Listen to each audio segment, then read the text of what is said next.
and the engagement of everybody. You're a robust group, and that's fantastic. Nothing like citizen involvement. If you have questions, please get a card and hold it up. We'll take that and pass it on. And we'll get started. Lily, you ready? Sure am. Thank you very much. We are now starting the council portion of the forum. The rules will be the same as the one for mayors. 2 minutes for an opening statement, 1 minute to answer questions, and 2 minutes for your closing statement. Just for everyone's reference, the candidates for 2 council seats are Mr. Tom Anderson, Mr. John Bottomup, Mr. Brian Dejewski, and Ms. Jennifer Russell. Okay, and we will start in that order for the opening statements. Hi, my name is Tom Anderson. I live off Rush Creek Drive, off of Beckhold Road, north of Oakdale Drive, south of 117, up in the glorious northwest corner of Corcoran. My wife and I moved to Corcoran in 1992, a year after we were married. And what we wanted was some extra space to garden in. We both lived right in Minneapolis, and where we love city living, but just wasn't enough space. So we found our way out. It took us all summer to find a place. And I have to say that I have loved living in Corcoran all these years. I grew up in Minneapolis, and so the idea that I got to drive on a dirt road and get to my house was marvelous. Just, I don't always feel that way now. That's a different story. And to get to watch farmers plant fields and get to watch the crops come up and get to watch them ripen and then be harvested. Nowadays, you only can watch the farmer do it if you go out at night and watch for his headlights, for her headlights, because nobody can farm during the day. That was a second job. In 2001, there was a little ad in the Crow River News saying that they were looking for citizen members of the Natural Resources Commission. And I thought that would be a really nice way to meet some people here in Corcoran, and so I signed up, and I met some great people, and that evolved into the Parks and Trails Commission, and I've been on the Parks and Trails Commission then since 2001. And it's been just a great experience. We have had a wonderful group of people who've gotten together. We put together a really nice plan for the parks, and I've enjoyed it. With 2 open seats for the city council, I thought, well, after 15 years, maybe I can do something different. And so that's why I've decided I'm going to run for council.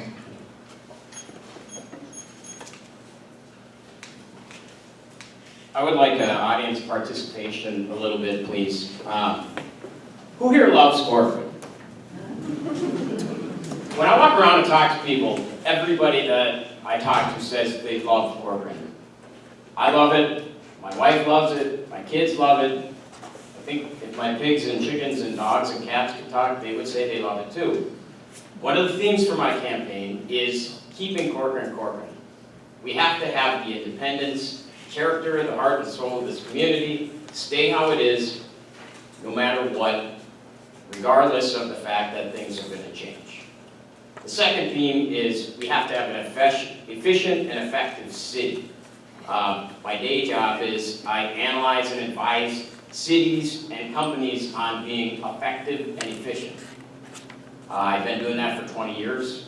I would love to bring those skills into the city, make sure tax money is spent extremely wisely. The third issue, or the third concern for me, would be we have to have a strong city. And by that I mean we have overlapping governmental units on Corcoran, which is Hennepin County, the watershed, the Met Council, and those 3 entities need to have a strong city of Corcoran to collaborate but also challenge them. We in Corcoran need to determine our future, or it will be determined by other people. I appreciate the time today. I really love the participation here, and thank you very much. In the effort to be as fair as possible to everyone, if you want to stand, you feel free to stand. Well, I also want to thank the League of Women Voters for sponsoring this opportunity to hear all of the candidates. And also I want to thank the others that are up here with me. I respect everyone's desire to serve, regardless of whether or not you agree or disagree with every position. I've been involved serving with the City of Corcoran for over 20 years. My wife and I started a nonprofit in the City of Corcoran called Mobile Hope. And in that nonprofit, we work with the community to be able to give them access to education, resources, and healthy activities that can help them. I bring to the council experience in business, in Target Corporation downtown, as well as nonprofit leadership with literally working with hundreds of nonprofits, and on church staff leadership as well. My current role is the Director of Operations for our nonprofit, and that reflects my commitment to detail and getting things done. When I set up a plan, I work that plan, and I try to get things done. I want to use those same skills to build on the strengths of our community of Corcoran, as well as addressing Corcoran's concerns. So my vision for Corcoran includes a revitalized downtown where businesses flourish and jobs are available for our community, the preservation of the agricultural backbone upon which this city was built, the commitment to infrastructure that's well maintained and expanded responsibly, and finally securing places of rest and recreation for everyone.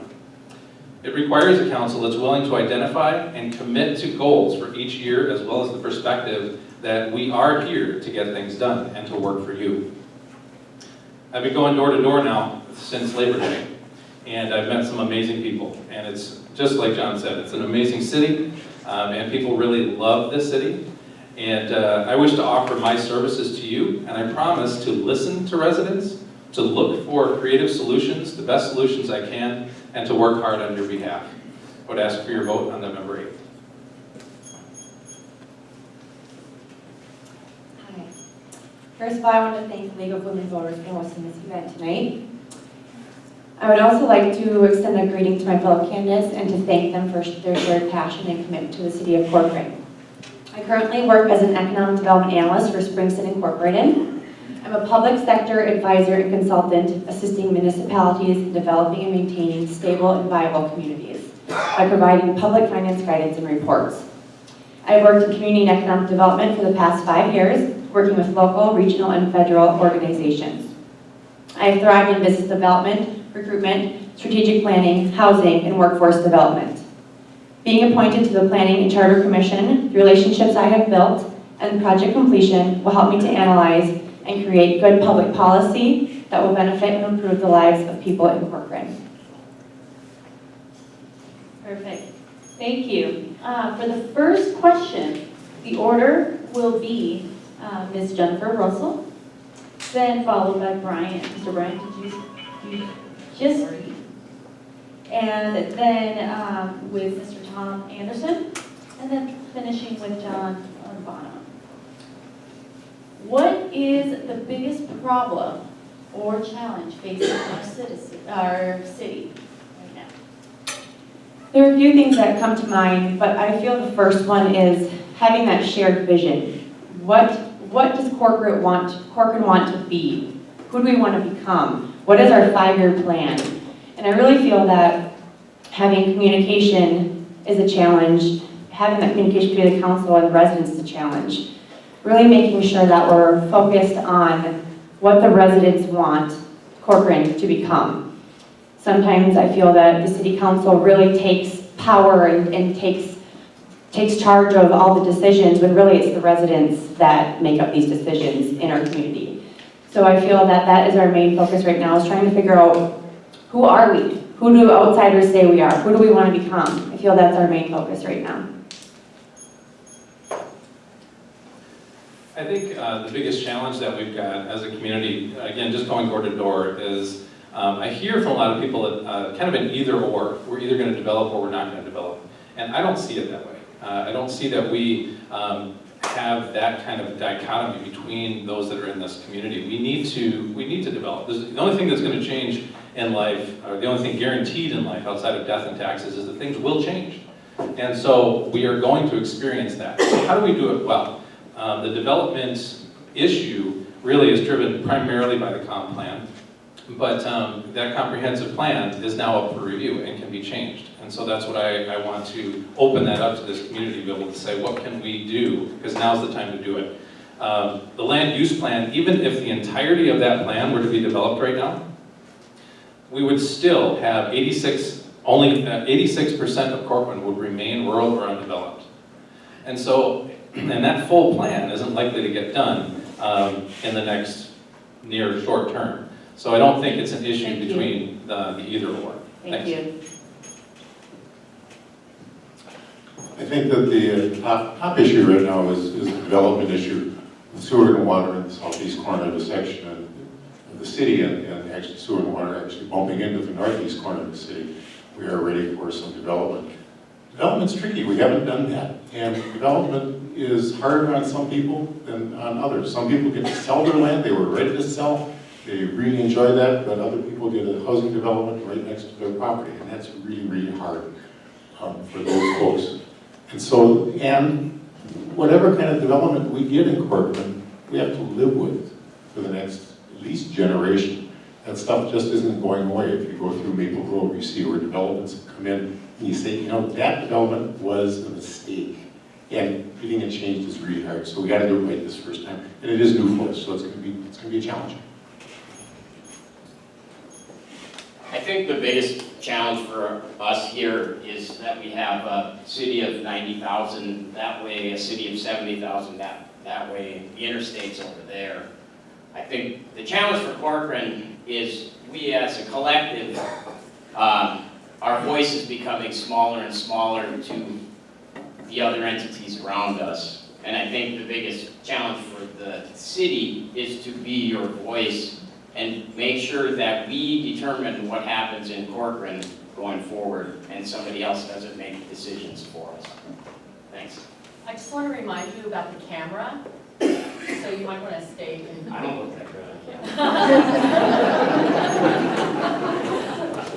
Okay. Well, for the second question, Mr. John Bodman, you will be the first one to start replying, followed by Mr. Tom Anderson, then Ms. Jennifer Russell, and then finishing with Mr. Brian Pajewski. In continuation with the challenges of the city, what would be your top 3 issues that you would actually want to focus as a council member?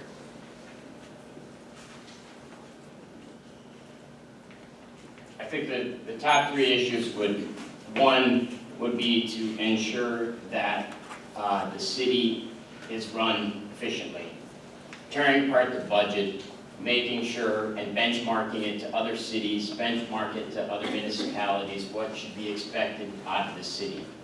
So the budget, 2, make sure the services are what we would expect as citizens and they're delivered in a timely and efficient fashion. The third issue is to ensure that the city is independent and can act independently of the other political entities that we had talked about. I think the top issues are the development, as it will change with the sewer and water coming in. I've already talked about that. Certainly the roads issue continues to grow as an issue. The cost of maintaining gravel roads now, I believe, is roughly the same as having a tar road. And traffic is going to only increase, and certainly is an issue that everybody has an opinion on. And that makes it hard for a city to make a choice. The other issue, as I see with my long experience on the Parks and Trails Commission, is the city park. City park is pretty full. There's not a lot of space available for baseball and for soccer. And with Rockford School District property sort of up in the air in terms of whether that field will be available, we need to do something. And I like the Rocky property, but I certainly would be open to something else. But we need to be staged. We need to be ready to, as Parks and Trails money comes in, that we are ready to develop some parks as population goes up.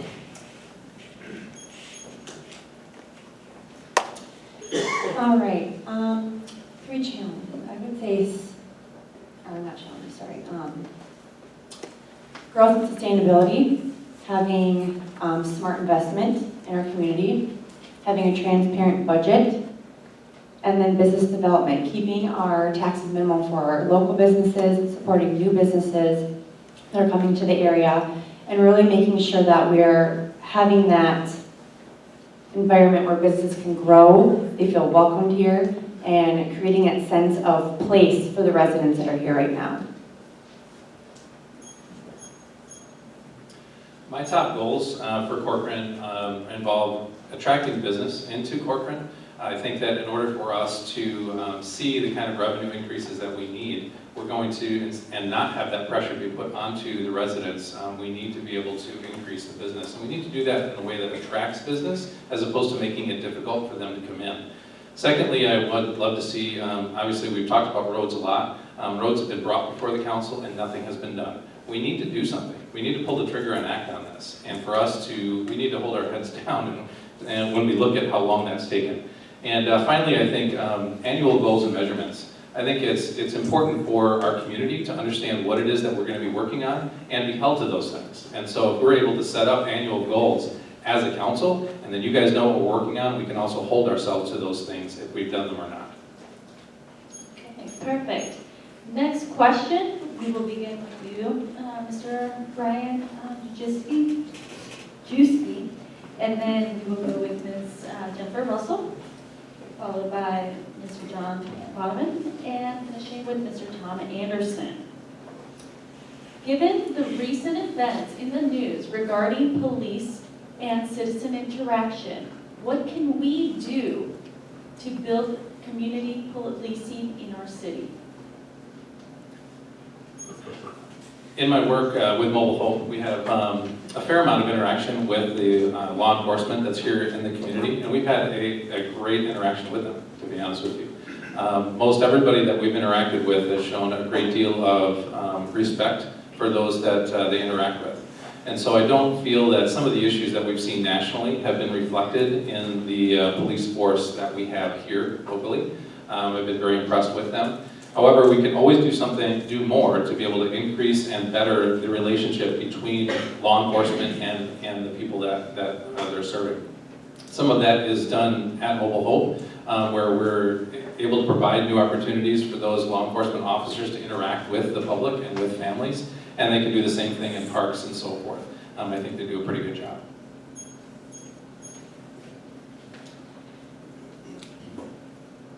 I would say that hosting more community events would be a great way of getting the one-on-one contact with our officers and keeping the communication open, letting everyone know that they're here and they're on our side.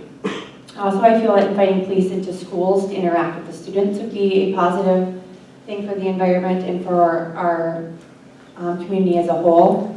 I think children growing up seeing what is going on in the news is terrifying, and having them know that police are here to protect us and to keep us safe really starts from the community on up.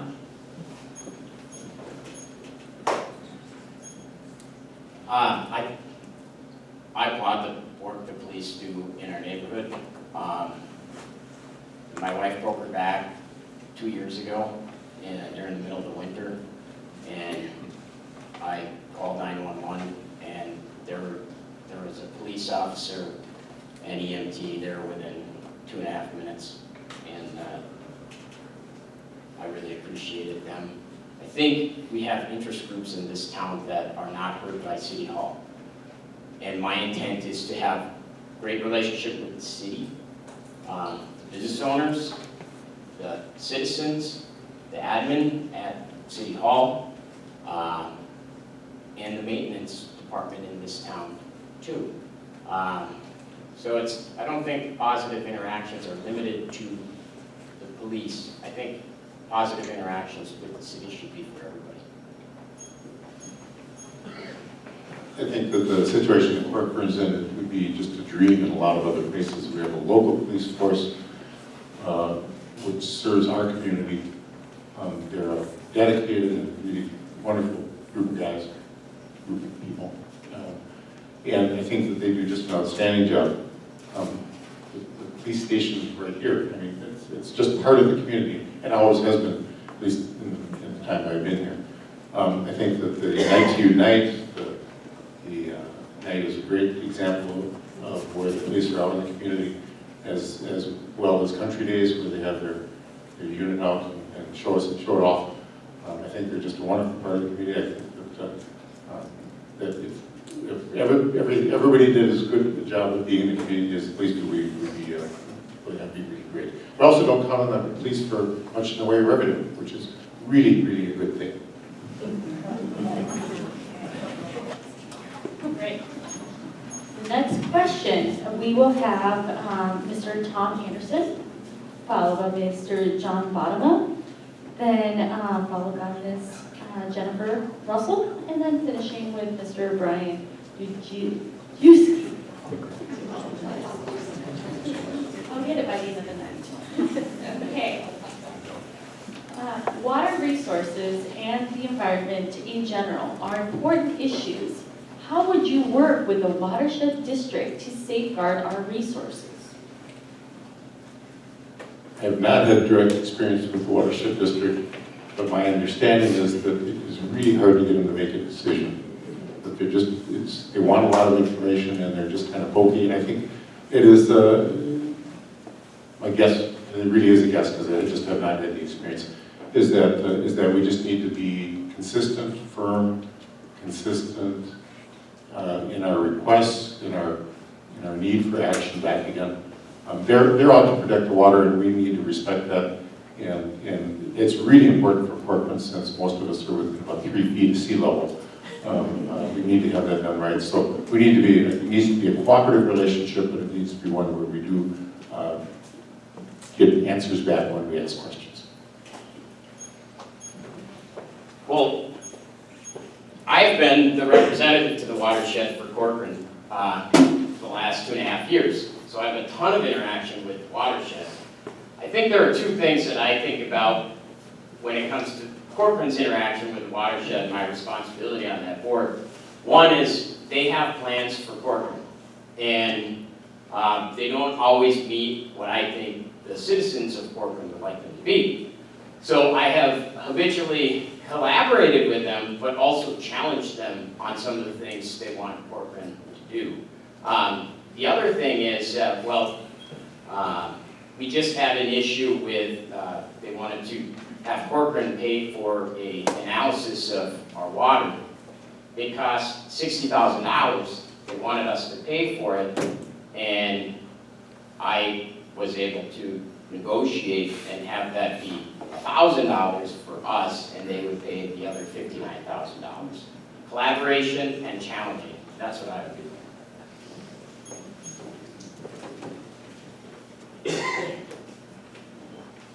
First of all, protecting our natural resources is very important. I would have to agree with having that cooperation and the partnership with them.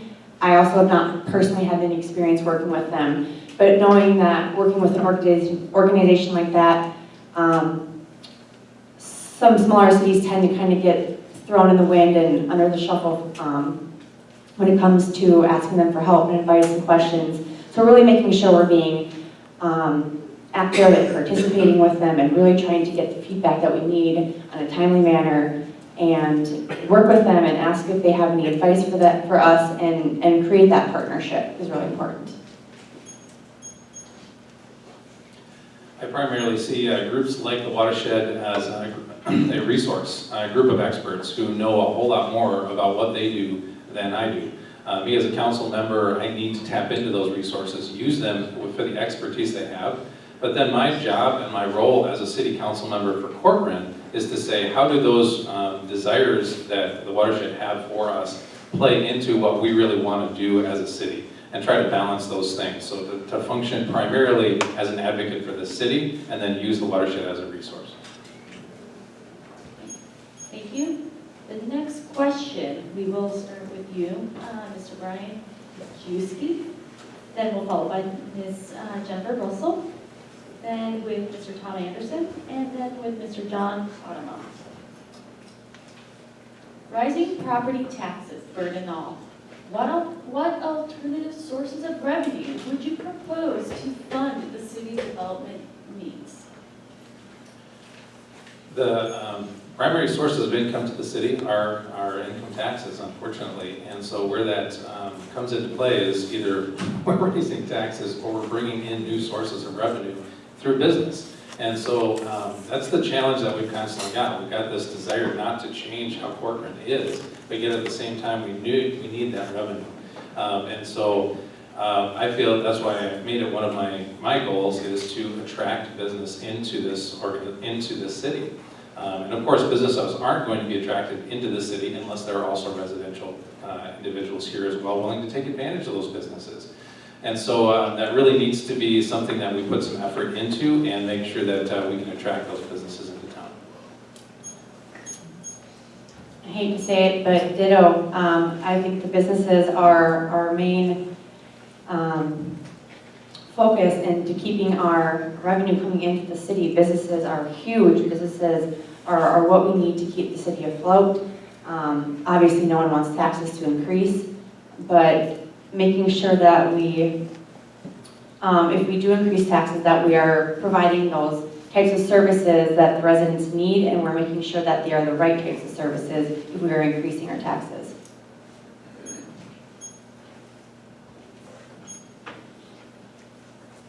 The Brockton interchange is going to happen, and I guess in my lifetime. With the Brockton interchange, we've got an interstate connection, not quite at Corcoran, but much closer than it has been for some time. I think there should be some opportunities up in that corner of town to develop some businesses that would that want that close freeway connection. That might be a source of some extra revenue for the city. Housing certainly brings in more property taxes without raising anybody else's rates. My understanding is that that roughly pays for the increase in expenses for services, so it's something of a push. What we do get when we have new development is we get some money for parks and trails. When the population increases to a level where another park is built, that park doesn't increase anybody's taxes. Maintenance on the park is a tax issue, but the cost of the park does not. More business, careful budget management. What else can you say? I think my answer is twofold. One, taxes don't seem so high if the services are great, and I'm not saying taxes aren't high, they are high. So we have to make sure that the services received in this community are great. That's the expectation. The other thing is we have to grow the tax base, which is twofold. Smart growth on residential. I own a small business and run one, and having this area be attractive to business is something that we should have too. Thank you. For the next question, we will begin with you, Mr. John Bogman. Then we will continue with Mr. Tom Anderson, and then followed by Mr. Brian Juski, and then finishing with Ms. Jennifer Russell. Let's talk about roads. I've seen a lot of questions about roads, so I think that it's slightly important for these residents here. What resources might be available to help the residents pave the roads? How will you go about funding? Help us understand plans for them. I think what's important for me is that Corcoran determines the roads. I live on Trailhaven. It's a dirt road. And I don't mind it so much, and I wouldn't mind if it was paved, but what I don't want to do is pave my road to provide another lane of the freeway from Rogers over to 55. So what we have to do when we pave the roads, if that's what people want, is we have to do them, make sure they're family friendly, make sure they fit what our community needs, and that they're not pass-through freeways for people commuting. I think we can all agree on a lot of those things. My neighbor who lives on Bechtold was talking to me the other day about gravel trucks rolling down Bechtold Road at a high rate of speed. And certainly that's really hard on the gravel road. It's really hard on the neighbors who live there, and it's really dangerous for anybody who happens to be living on Bechtold Road. So it is an issue. I think the trucks roll through there. We can do, our police force can do something if they're speeding. That's a really good start. I will admit, I do not know much about the financing of roads, but I do know that maintaining gravel roads in high traffic areas is really, really expensive, and that there are some advantages to having it paved. It is a neighborhood problem, it's a city problem, and we have to both honor the voice of the neighborhood and the needs of the city. I'm a believer in limited government, but government has certain roles, and safety and infrastructure are two of those roles. So when I think of roads, I think, first of all, not all roads need to be paved, and not all roads are wanted to be paved. So I think we prioritize those, and we've done that to some degree, but I think we need to go back to the individuals and ask where people want those roads to be paved. And then when they are to be paved, obviously we've heard about MSA funds being able to be allowed to be used for those. That's not a lot of money. It's only about $250,000 a year, and it's, I was talking to Brad earlier, and it's about $1 million a mile or some crazy thing to pave our roads. So we're going to have to look for sources of revenue. Now, I believe it needs to be a shared model. I believe that we need to have some funding coming from the city and some coming from residents. It has to be shared between all of us, but I also think we need to look at other models from other cities who have done this. I live off of Larkin, so I live on a dirt road, and I kind of have two sides to this because I like living on my dirt road, I like the country life, I like how it feels. But then again, I know that the city needs to grow. I know there's need for what happens if more housing comes in, what happens to traffic, how are we going to pay for this? I know there are some state aid funds that are available to help pave the roads. We need to think about sustainability. How are these roads going to get paid for if we continue to gravel them or if we continue to pave them? We really need to decide what the future funding is going to be for our roads. So I can't really say I'm one way or the other, but being a city council member, taking in the research and really figuring out what the residents want who live on these roads is most important. Thank you. For the next question, we will have the order reverse alphabet. It will be Ms. Jennifer Russell, then followed by Brian Kujewski, then Mr. John Bonamo, and then Mr. Tom Anderson. Let's talk about housing. What do you think the city can or should do to provide affordable housing for residents? Affordable housing, I believe, we need to refer back to the comp plan that has originally been developed and that's going to be actually edited here soon. I also think that negotiating with developers is something that could be a potential for the city when they come in wanting to do a development, maybe having them set aside some affordable housing units for a particular development.